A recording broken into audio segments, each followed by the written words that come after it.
There was a time when love was the only language they needed. Mia and Daniel were inseparable, two souls dancing to the rhythm of each other's hearts. They met in college during a rainstorm that left them stranded under the same bus stop. She laughed at the way his hair stuck to his forehead, and he couldn't help but smile at her infectious joy.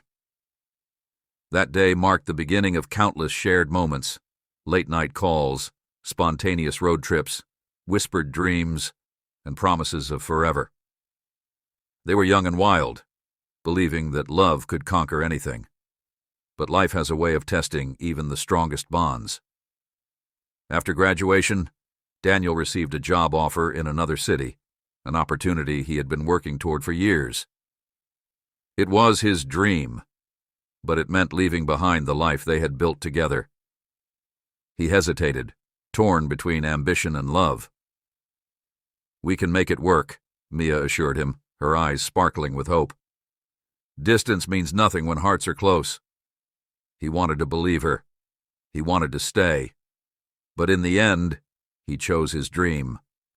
The first few months were filled with phone calls and long messages. They would talk about their days, reminisce about old memories, and plan visits that never quite happened. But slowly, the calls became less frequent, the messages shorter. Mia found herself waiting by her phone, staring at pictures of them that once brought joy, but now only brought pain. She tried to stay strong, reminding herself that it was just a phase, but each day without him felt like a piece of her heart was drifting away. Daniel, too, was struggling. The new city, the new job. It was everything he had hoped for, yet nothing felt right. He missed her laughter, the way she would listen to his dreams, the comfort of her presence. But he buried himself in work, convincing himself that the sacrifice would be worth it in the end. He didn't realize that, with each missed call, with each unspoken word, he was losing her.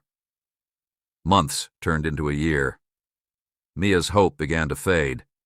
She tried to visit, but he was always too busy. She tried to understand, but his absence was louder than his words. She could feel the distance growing, not just in miles, but in hearts. One evening, she called him, her voice trembling. "Are we still us?" There was a long pause before he answered, "I don't know." It was the first time he had admitted it, the first crack in the illusion they were holding on to. Heartbroken, Mia knew she had to let go.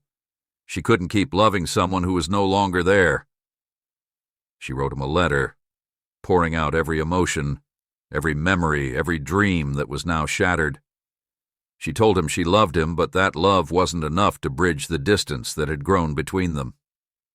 She told him goodbye, even though her heart was screaming to hold on. When Daniel received the letter, he was shattered.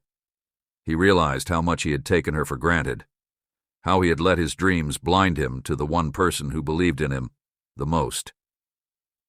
He rushed back to the place where it all began, hoping to find her, to make things right. But when he arrived, she was gone. Her apartment was empty, her laughter just a memory echoing in his mind. He stood there, under the same bus stop where they first met, feeling the rain pour down, just like that day. But this time she wasn't there to laugh at him. This time he was alone.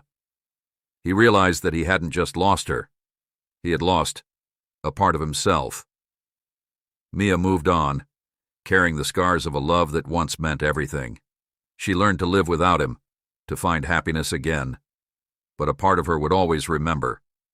As for Daniel, he achieved his dreams, but success felt hollow without her by his side.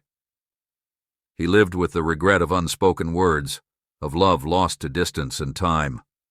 Sometimes, love isn't enough. Sometimes the hardest goodbyes are the ones left unspoken. And sometimes, letting go is the only way to hold on to yourself.